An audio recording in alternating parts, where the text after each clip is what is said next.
Now, President Borge Brende, ladies and gentlemen, the calm and peace up here on the magic mountain in Davos is at stark contrast to a world whose old order is unraveling at breathtaking pace. Let me share with you how the new German government is looking at these tectonic shifts and how we are addressing them. These shifts have the most profound ramifications for our freedom, for our security, and for our prosperity. In these weeks and months, we are witnessing a new era has already begun. Russia's war of aggression against Ukraine has been the most drastic expression so far. But change runs much deeper. China, with strategic foresight, has worked its way into the ranks of the great powers. The United States' global pole position is being challenged, and Washington reacts by radically reshaping its foreign and security policy. We have entered a time of great power politics. The international order of the past 3 decades, anchored in international law, has always been imperfect. Today, its very foundations have been shaken. This new world of great powers is being built on power, on strength, and when it comes to it, on force. It's not a cozy place. We do not have to accept this new reality as fate. We are not at the mercy of this new world order. We do have a choice. We can shape the future. To succeed, we must face harsh realities and chart our course with clear-eyed realism. 2 days ago, Mark Carney said in this hall from this place, we must no longer rely only on the power of our values. We must also recognize the value of our power. I share that view. And when I look into this room, into this hall, I want to say most of us share it. And that is a good starting point.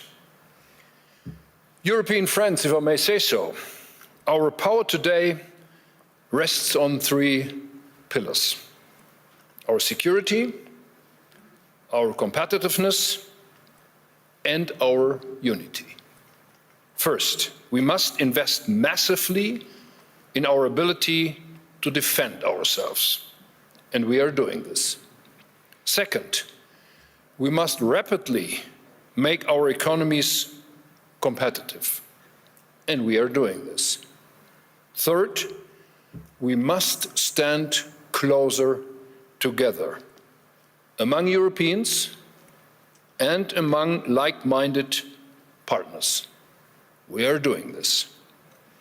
As we forge ahead, we must never forget one thing: a world where only power counts is a dangerous place. First for small states, then for the middle powers, and ultimately for the great ones. I do not say this lightly. In the 20th century, my country, Germany, went down this road to its bitter end. It pulled the world into a black abyss. So let us bear in mind, our greatest strength remains the ability to build partnerships and alliances among equals, based on mutual trust and respect. I remind you, after 1945, the United States of America inspired us Germans to embrace this logic. On this foundation, NATO became the strongest alliance in history. This is why we hold true this idea. Now, in recent days, the United States administration has vehemently demanded greater influence in Greenland. Washington has argued that this is an imperative to counter security threats in the High North. We welcome that the United States is taking the threat posed by Russia in the Arctic seriously. This threat is itself an expression of great power rivalry. It is aimed both at Europe and the United States. We experience it daily in hybrid attacks in the Baltic Sea and in Russia's winter war against the people of Ukraine. We share the conviction that as European NATO allies, we must do more to secure the High North as NATO. This is a common transatlantic interest. Germany is doing just that. We are doing it in the framework of NATO, and we will do more. Our neighbors and partners in Europe, including Denmark and the people of Greenland, can count on our solidarity. We will protect Denmark, Greenland, the North, from the threat posed by Russia. We will uphold the principles on which the transatlantic partnership is founded, namely sovereignty and territorial integrity. We support talks between Denmark, Greenland, and the United States on the basis of these principles. I have discussed this with President Trump, Prime Minister Frederiksen, Secretary General Mark Rutte, and others in these days. The aim of these talks is to agree for closer cooperation amongst allies in the High North and beyond. It is good news that we are making steps into that right direction. I welcome President Trump's remarks from last night. This is the right way to go. This is the right way because any threat to acquire European territory by force would be unacceptable. And, ladies and gentlemen, new tariffs would also undermine the foundations of transatlantic relations. If they are put in place, Europe's answer would be united, calm, measured, and firm. As we proceed, we are guided by a clear compass.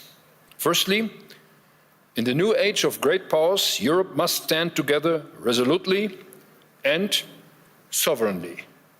And secondly, we should not give up on NATO. At the historic NATO summit in The Hague last June, we created the material prerequisites for this. Europe will invest hundreds of billions of euros in its security. It was a remarkable transatlantic success. Now we must repair the trust on which the alliance is built. Europe knows how precious it is. We feel deeply that it can be the United States' strongest competitive advantage in an age of great powers. Democracies do not have subordinates. They have allies, partners, and trusted friends. Let me paraphrase this in German in a few words. Wir haben die Schwelle hinein in eine... We are entering in a new era of great powers. We are right in the middle of it. In this world, the winds are very harsh. And this wind will give us threats. And that's what you are feeling, and that's we all are feeling. But we have to be very clear. This world, well, we are not subordinate to it. We can form it with our force. We have to be valiant. We have to use our own strength, and that exactly we are doing exactly that. We are massively investing in our own security. We are working on the competitiveness of our economies, and we are working together in Europe between European partners, and that will help us in these new times. And this will open up new doors and will give new opportunities for all of that. And as far as our sovereignty is concerned, we will uphold that firmly with our neighbors, and our neighbors can build upon our solidarity. And although it's frustrating over the past few months to see the development of this transatlantic partnership, but we have to uphold it. And I would like to claim the principle of hope. And we as Europeans, we know how important it is to have that trust in NATO. And in this era of great powers, the US will also have to count on that trust between us. And that is our main competitive advantage for them and us.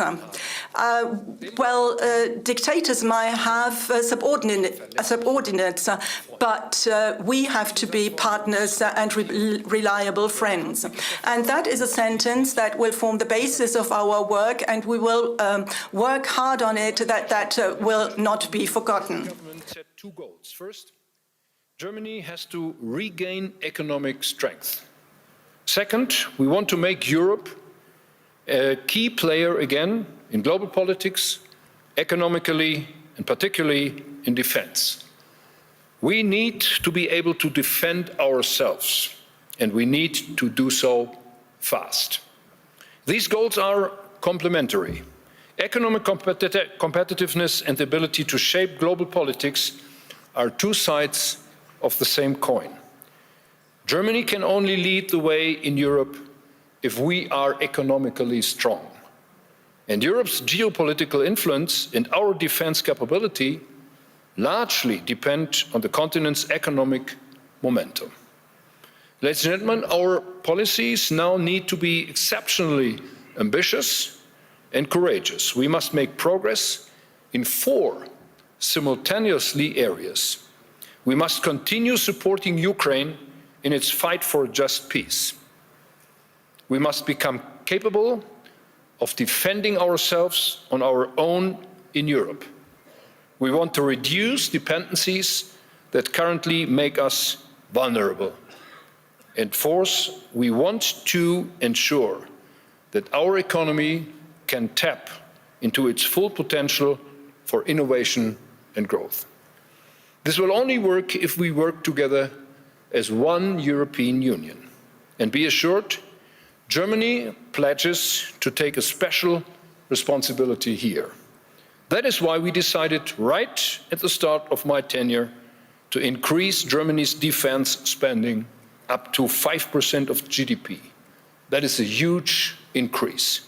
Boosting our military capabilities means to assert our sovereignty.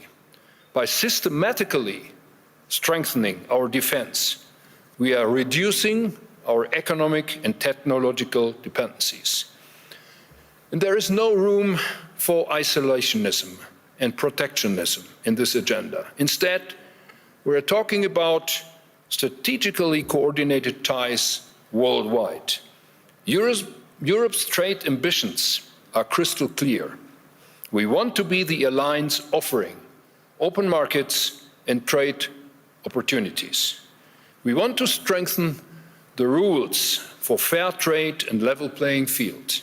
Europe must be the antithesis to state-sponsored, unfair trade practices, raw material protectionism, tech prohibition, and arbitrary tariffs.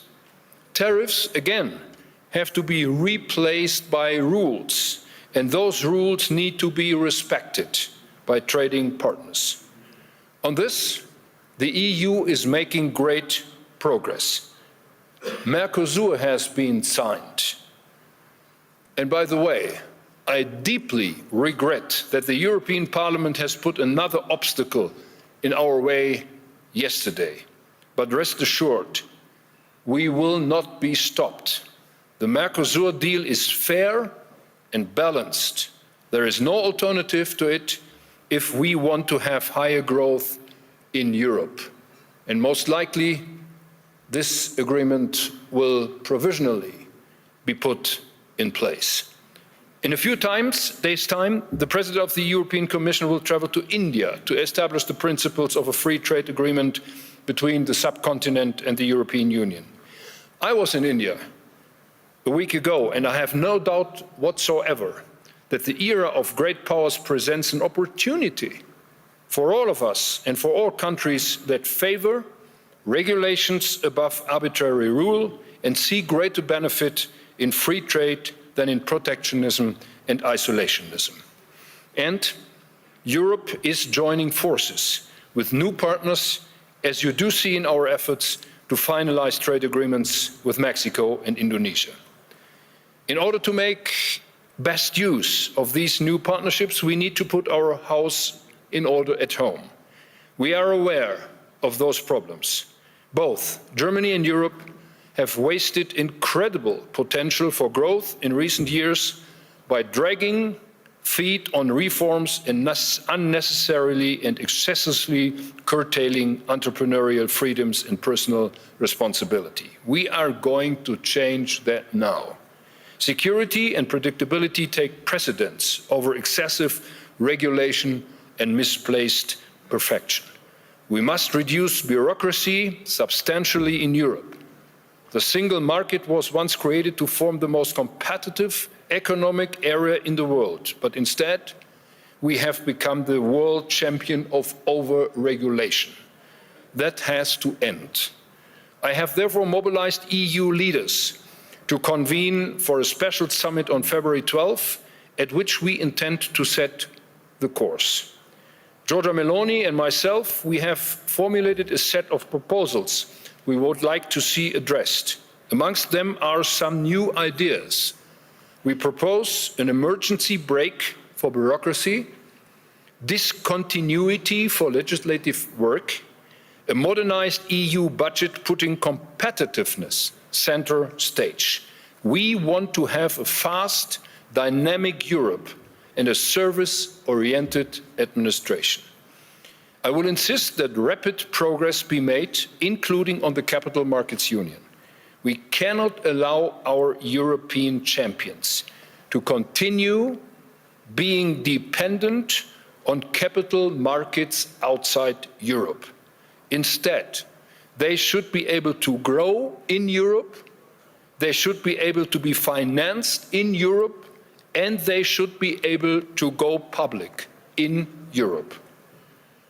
At home, we are making Germany competitiveness again as a place for business and investment both, in industry and our many small and medium-sized enterprises. Let me tell you, the so-called Mittelstand in Germany has to be reckoned with. We are providing more targeted support to innovators, removing obstacles from their path and making it easier for them to access capital markets. We have reduced energy costs. The focus for our electricity supply is on a combination of renewable energies, storage and modern gas power plants. In the coming years, you will see massive investments in state-of-the-art power plants, power lines and heat supply. We will speed up efforts to expand and modernize infrastructure. 500 billion euro have been made available for this purpose. At the heart of our efforts lies digital transformation. Artificial intelligence requires industrial scale. Germany has one of the world's largest pools of industrial data. That is just one reason why we are investing in high-performance AI, gigafactories, speeding up the expansion of data centers, and creating the digital infrastructure for a competitive AI economy in Germany. Our research and technology policy is guided by a new high-tech agenda. We are global leaders in so many areas of cutting-edge research. We want to ensure that innovation gets to market more consistently, building industries of the future. And whoever wants to invest in the future, let me be clear, you will find a very strong partner in Germany. We want to be a leading investment location for global capital. Our policy is to mobilize private sector investments in infrastructure, high-tech and industrial transformation with clear rules, strong institutions and long-term reliability. Now, ladies and gentlemen, let the headlines of the day not confuse you. I urge you, look at the bigger picture. The world around us is changing at unprecedented pace. The direction it takes must worry us. A world of great powers is a new reality. Europe has gotten the message. Germany has as well gotten the message. We must and will live up to these challenges. My government will do its homework and pursue an ambitious reform agenda revolving around security, competitiveness and European unity. Let us be inspired by what is maybe the most important lesson of enlightenment. Our fate is in our hands. It is in our responsibility and our freedom to shape it. This historic task lies ahead of us. Germany wants to play a key role in mastering it. Many thanks for your attention.